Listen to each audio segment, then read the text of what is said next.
Hi, welcome to another episode of Inner Alignment, in which we'll be discussing the Four Immeasurables.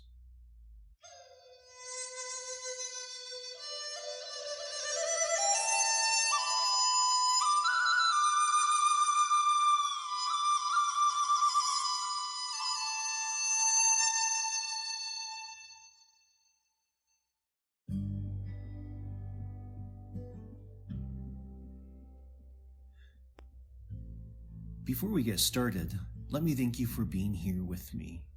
I'm coming to you from my little home in the Rocky Mountains of rural western Colorado.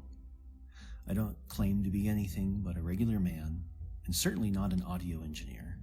That said, I welcome you here into my home. In my home, in my recordings, you will likely hear normal things that you probably wouldn't hear in those other amazing podcasters' productions, such as a ticking grandfather clock, the hum of a computer, clicking of a mouse, a cough or a brain fart, kitty cat paws running across the wooden floor, or central heating kicking on and off. After all, it's below freezing outside right now. I hope you're not bothered by these things and hope that you accept the humble and modest moment I'm kindly sharing with you. As I'm sitting comfy here in my country home, so too I hope you are equally comfy here with me. So, that said, let us get on with the show.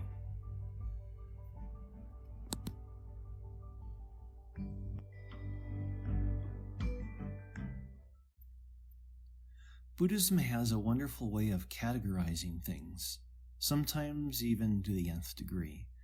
One may look at these things and think that there's so much to learn. That's really not the case. You are already the embodiment of the cosmic universe. Studying Buddhism is really studying one's self. Self with a lowercase s and self with an uppercase s. This study is more of recognizing oneself, which is much easier than learning. What I'd like to share with you today is something I found quite helpful in my life overall. I can't say I started from a graceful place at all, but in a place of hurt, egoic projections, judgmental web of mental knots that had to be untangled before seeing clearly.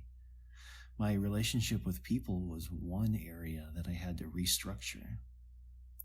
Regardless of what place you started in this respect, practicing the Four Immeasurables will be something that will help remove mental impurity, clouded seeing, and help shore up your perspective of your place in the world.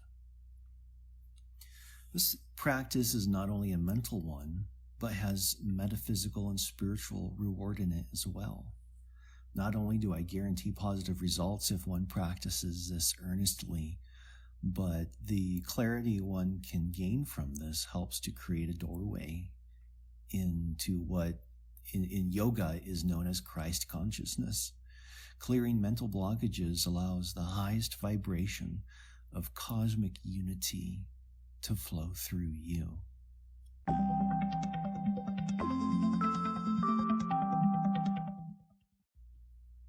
So, what are the Four Immeasurables? They are loving kindness, compassion, appreciative joy, and equanimity.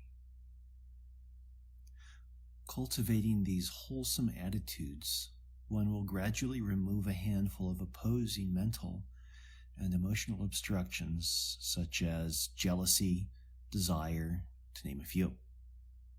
These qualities positively affect one's state in the conceptual, in feelings, one's feeling of acceptance, and a wholesome state of being. With this practice, one can achieve happiness for themselves and others now and in the future. The Four Immeasurables are loving kindness. Okay, so what's loving kindness?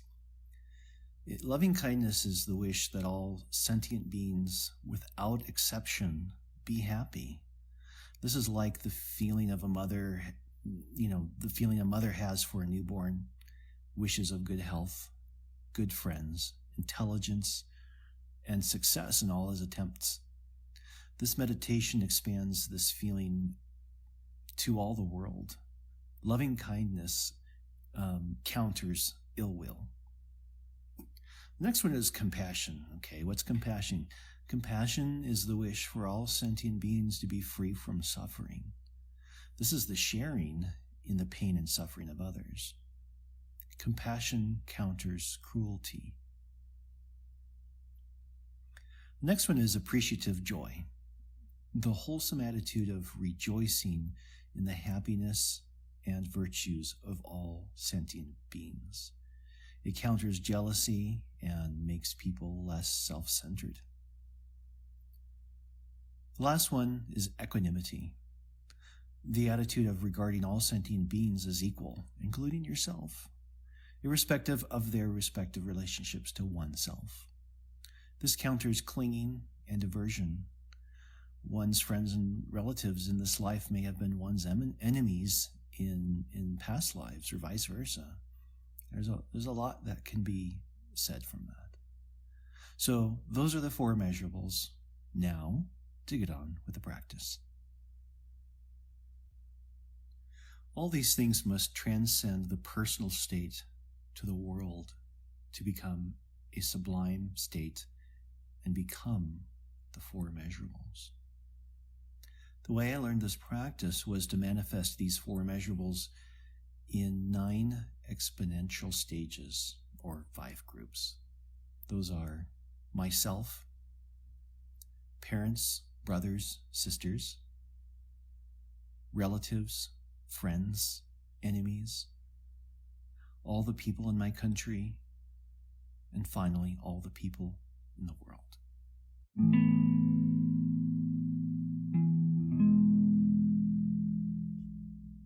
So the way I put this into practice is the following. Take a deep breath, relax into a meditative posture and state. Mentally go through all the body parts, allowing each of them to relax. Let the mind relax. Watch the breath for some time, and then begin experiencing what each of these statements means. Not just mentally, but through your heart and your entire being. Let's do the first one. In your meditation, think and experience the following. I am open to feel and experience loving kindness. Loving kindness in myself. Loving kindness in my parents, brothers, and sisters. Loving kindness in my relatives, friends, and enemies. Loving kindness in all the people of my country. Loving kindness in all the people in the world. Loving kindness. I am open to feel and experience compassion. Compassion in myself, compassion in my parents, brothers, and sisters, compassion in my relatives, friends, and enemies, compassion in all the people of my country, compassion in all the people of the world, compassion. I am open to feel and experience appreciative joy in myself, appreciative joy in my parents, brothers, and sisters, appreciative joy in my relatives, friends, and enemies, appreciative joy in all the people of my country, appreciative joy in all the people in the world, appreciative joy. I am open to feel and experience equanimity.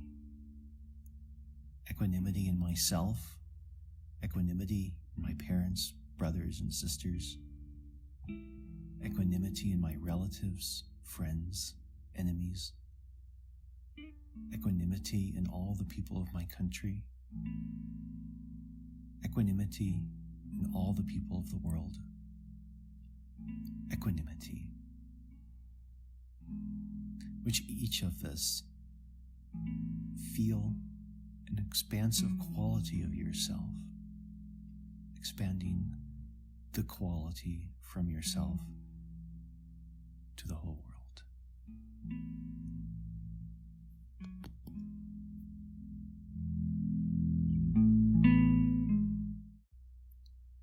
These qualities positively affect one's state in the conceptual, in feelings, one's feeling of acceptance, and the wholesome state of being.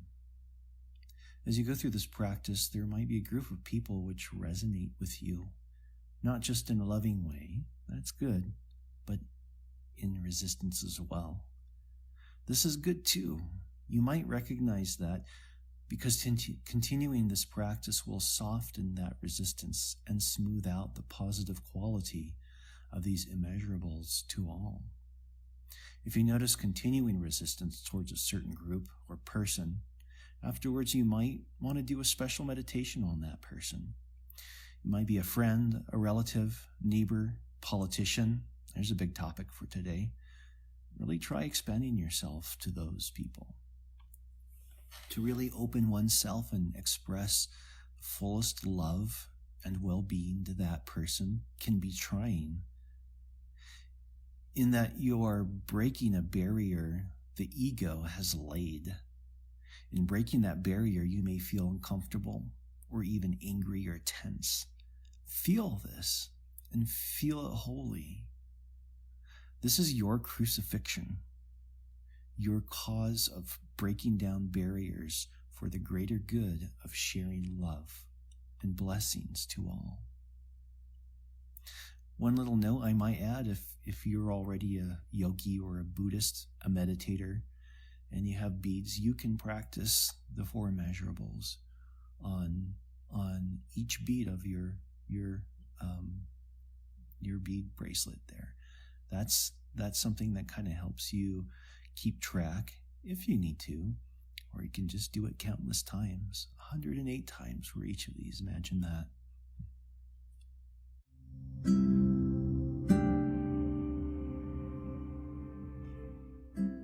Another thing I'd like to append to this podcast, which kind of piggybacks on my last point made here, is the Bodhisattva vow. Mentioning one's crucifixion, this too is an ultimate sacrifice, oneself for the greater of humanity. Try and feel the passion of the one who wrote these words. This is truly beyond the single person mind frame. The Bodhisattva vow is, may I become at all times, both now and forever, a protector of those without protection, a guide for those who have lost their way, a ship for those with oceans to cross, a bridge for those with rivers to cross, a sanctuary for those in danger, a lamp for those without light, a place of refuge for those who lack shelter, and a servant to all in need. For as long as space endures, and for as long as living beings remain, until then, may I too abide to dispel the misery of the world. How about that?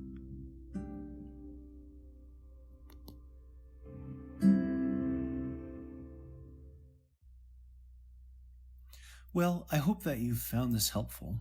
If so, please like and subscribe to this podcast, Inner Alignment. If you do, it helps me recognize that you are deriving benefit from these. If not, then, well, I suppose I'll just keep my day job. But I look forward to sharing with you more tools that I've found that have helped me. This is my part of giving the greater good of humanity. You. So, until next time, namaste.